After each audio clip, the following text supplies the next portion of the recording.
పచ్చడన్నం. ఈ కథని రచించిన వారు శ్రీమతి పొత్తూరి విజయలక్ష్మి గారు. ఈ కథ స్వాతి వారపత్రికలో 2009 ఆగస్టులో ప్రచురితమైంది. అన్నపూర్ణ కేటరింగ్ ఓనరు విశ్వం ఒక నూతన పద్ధతికి శ్రీకారం చుట్టే పనిలో నిమగ్నమై ఉన్నాడు. తల్లి అన్నపూర్ణమ్మ అండ ఉండనే ఉంది. అసలు విషయం ఏమిటంటే, కొత్తగా ఒక ఫంక్షన్ హాల్ కట్టారు. ఈ మధ్య ఒక పద్ధతి అమల్లోకి వచ్చింది. ఫంక్షన్ హాల్ వాళ్ళు వంట వాళ్ళని, సన్నాయి బ్యాండ్ వాళ్ళని, పూల అలంకరణ, వీడియో వగైరా సదుపాయాలన్నీ వాళ్లే ఏర్పాటు చేసే విధానం పాటిస్తున్నారు. అలా అయితే వాళ్ళకి సుఖం, అటు ఫంక్షన్లు చేసే వాళ్ళకి సుఖం. క్రెడిట్ కార్డ్ జేబులో పెట్టుకొచ్చి ఫంక్షన్ చేసుకుని హాయిగా వెళ్ళిపోవచ్చు.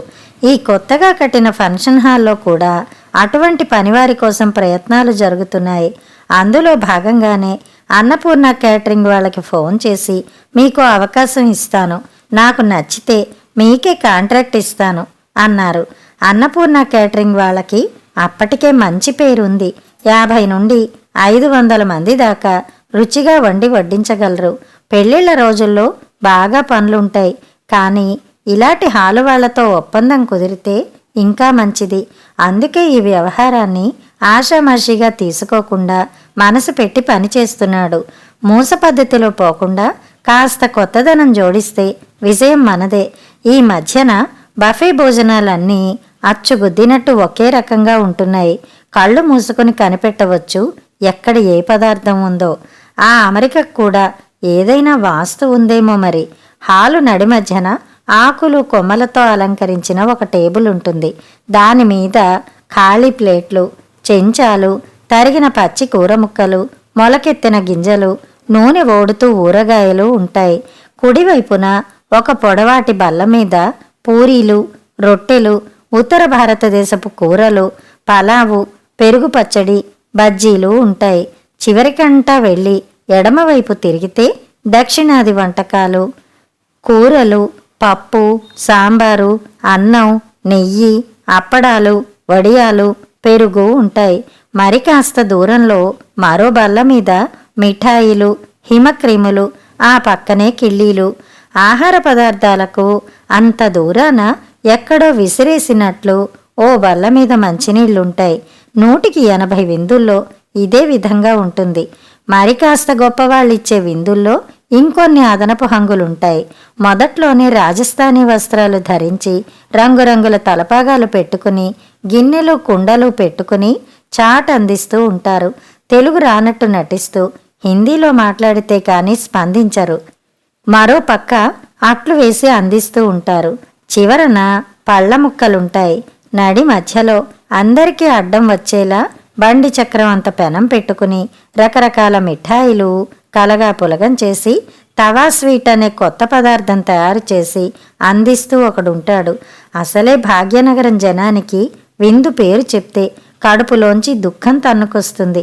అందరూ సిటీలోనే ఉండడం వల్ల అందరికీ అసంఖ్యాకంగా బంధుమిత్రులుంటారు. డబ్బు ఎక్కువైపోయిందేమో, వేడుకలు ఎక్కువైపోయాయి.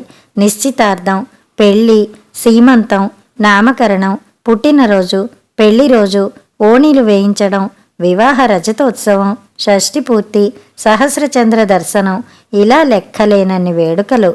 మరీ పెళ్లిళ్ల రోజుల్లో అయితే నెలలో హీనపక్షం 20 రోజులు విందులకి హాజరవ్వాలి. బోలెడంత దూరాలు. స్వంత కారులో వెళ్లాలంటే ట్రాఫిక్ భూతం భయపెడుతుంది. ఆటోలో వెళ్తే వచ్చేటప్పుడు ఆటో దొరుకుతుందో లేదో అని భయం.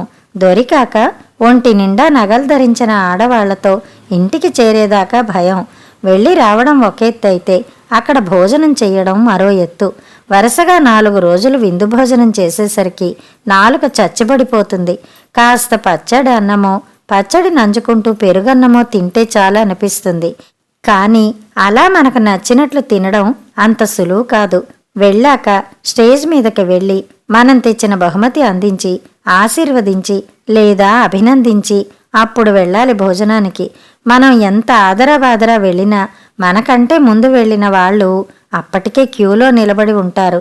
ఖాళీ పళ్ళెంలో నూనెలు కారిపోయే పచ్చడి కాస్త వేసుకుని క్యూలో నిలబడాలి. లేదా తిన్నగా అన్నం దగ్గరికి వెళ్తే అక్కడ క్యూ ఉంటుంది. మధ్యలో జొరబడదామంటే ధర్మదర్శనం క్యూలో నిలబడిన వాళ్ల మధ్యలో దూరిపోయిన విఐపి వంక చూసినట్లు హీనంగా చూస్తారు క్యూలో వాళ్ళు. వడ్డించే వాళ్ళు కూడా వరుసలో వచ్చే వాళ్ళకే ప్రాధాన్యం ఇస్తారు.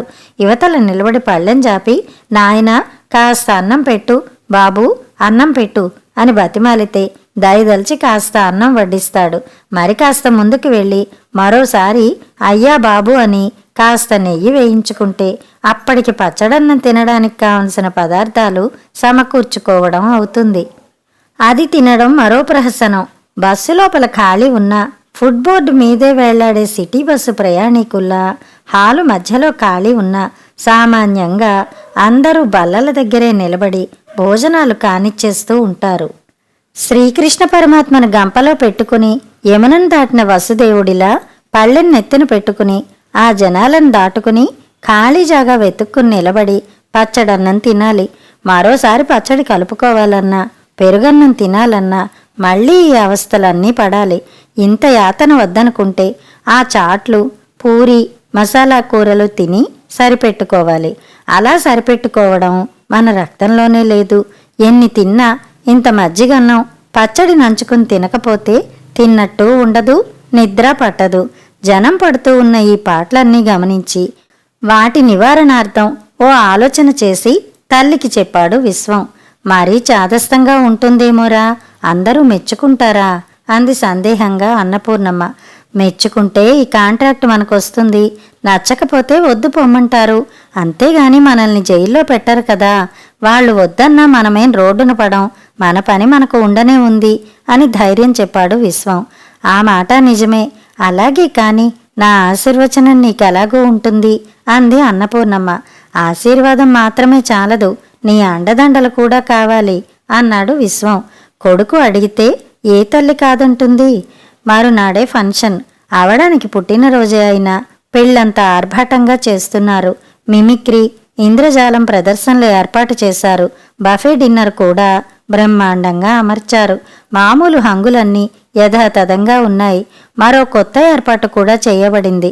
ఒక బల్ల మీద అన్నం, ముద్దపప్పు, పచ్చళ్ళు, నెయ్యి, నూనె, 4 స్టీలు గిన్నెలు అమర్చారు. ఆ బల్ల వెనక నిలబడి ఉంది అన్నపూర్ణమ్మ. కెంపు రంగు పట్టు చీరె, మొహాన ఇంత కుంకుమ బొట్టు, మెళ్ళో పగడాలు, బంగారు గొలుసు, నల్ల పూసలు, సాక్షాత్తు అన్నపూర్ణలా నిలబడి ఉంది. ఇరుపక్కల 2 కుర్రాళ్ళు పంచెలాల్చి వేసుకుని జరీ కండువా నడుముకి బిగించి మొహాన అడ్డుపట్టెలు, గంధం బొట్టు, దానిమీద కుంకుమ బొట్టు పెట్టుకుని అమ్మవారి పక్కన ప్రమదగణాల్లా నిలబడి ఉన్నారు. డిన్నర్ ఆరంభమైంది. ప్లేట్లు పుచ్చుకుని బయలుదేరిన వాళ్ళు ఈ కొత్త ఏర్పాటు చూసి ఏమిటిది అని అడిగారు. పచ్చడన్నం చేత్తో కలుపుకుని ఎంగిలి చేత్తో మారువడ్డన చేసుకున్నా బావుండదు, చెంచాతో కలుపుకుంటే సరిగ్గా కలవదు. అందుకే ఈ ఏర్పాటు, కలిపి వేస్తాను ప్లేట్లో అంది అన్నపూర్ణమ్మ ఆదరంగా. వింతగా చూశారు అతిథులు. అటు వచ్చిన వయసు మీరిన దంపతులకు ఈ పద్ధతి ఏదో బాగానే ఉంది అనిపించింది. కాస్త గోంగూర పచ్చడి కలిపి పెట్టండి అన్నాడాయన. పప్పు కలపమంటారా వద్దా, నూనె వేయమంటారా నెయ్యా అని అడిగి తెలుసుకుని స్టీలు గిన్నెలో అన్నం, పప్పు, గోంగూర పచ్చడి, నూనె వేసి స్టీలు హస్తంతో కలిపి ఆయన పళ్ళెంలో వడ్డించింది. చెంచాతో కాస్త అన్నం నోట్లో పెట్టుకునేసరికి జిహ్వ లేచి వచ్చింది ఆయనకి.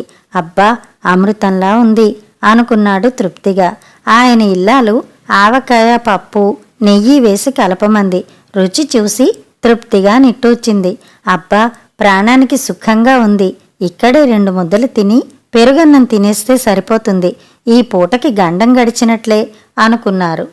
వాళ్ళ సరదా చూసి మరికొందరు అటుగా వచ్చారు. ఇక తర్వాత బారులు తీరారు. అన్నపూర్ణమ్మ, ఆవిడ అసిస్టెంట్లు భేల్పూరి కలిపే వాళ్లలాగా టకటకలాడిస్తూ కలిపేసి అందిస్తున్నారు. జనం ఆనందంగా తింటున్నారు. అమ్మమ్మ, నాయనమ్మ ముద్దలు కలిపి పెడుతుంటే తిని పెరిగిన బాల్యం మనది. ఒక పూట కూర పులుసు వండుకునేందుకు బద్దకించి ఈ పూటకి పచ్చడి వేసుకు తినండి అని ఒక ఇంటి ఇల్లాలు అంటే వండిన అన్నం మెతుకు మిగల్చకుండా పచ్చళ్లతో తినేసే అలవాటు మనది. అందులోనూ ఆ విద్యలో ఆరితేరిన అన్నపూర్ణమ్మ అమృతహస్తం కూడా తోడయ్యేసరికి ఇక చెప్పేదేముంది. మసాలా వంటల దగ్గర ఉన్నవాళ్ళు ఈగలు తోలుకుంటూ ఉంటే పచ్చళ్ళ కౌంటర్ దగ్గర కిటకిటలాడుతోంది. దూరం నుంచి ఇదంతా గమనిస్తూ ఉన్న విశ్వం తృప్తిగా ఊపిరి పీల్చుకున్నాడు. ముందు జాగ్రత్తగా అన్నం, పప్పు, పచ్చళ్ళు సమృద్ధిగానే ఏర్పాటు చేసే ఉంచాడు. అతిథులు తృప్తిగా భోజనం చేశారు. మీ మనవడి పుట్టినరోజు పుణ్యమా అని తృప్తిగా భోజనం చేశాం అని పార్టీ ఇచ్చిన ఆయన్ని పొగిడి మరీ వెళ్లారు. వచ్చిన అతిథులను తృప్తిపరచగలిగినందుకు ఆయన మనస్ఫూర్తిగా ఆనందించాడు. కేటరింగ్ వాళ్ళకి దండిగా బక్షీసిచ్చాడు. విశ్వం పాచిక పారింది. ఆ ఫంక్షన్ హాల్ కాంట్రాక్టు అతనికే వచ్చింది. ఆ రోజే మరో డిన్నర్. ఆ డిన్నర్లో పచ్చళ్ళ టేబుల్ పక్కనే అల్లం, పచ్చిమిరపకాయలు, కరివేపాకు, కొత్తిమీర వేసి పోపు పెట్టిన పెరుగన్నం మరో టేబుల్ మీద పెట్టాడు. మరింతగా మెచ్చుకున్నారు జనం. ఈ ఆలోచన బావుంది. విందుకు అంటే భయపడుతూ వచ్చాం, ప్రాణానికి సుఖంగా ఉంది అనుకున్నారు. ఈ వార్త అతి వేగంగా పాకిపోయింది. అందరు కేటరింగ్ వాళ్ళు ఈ ఆలోచనని కాపీ కొట్టేశారు. ప్రతి విందులోనూ సంప్రదాయ దుస్తులు ధరించిన వాళ్ళు వడ్డిస్తుండగా పచ్చడన్నం టేబుల్ ఒకటి తప్పనిసరి అయింది.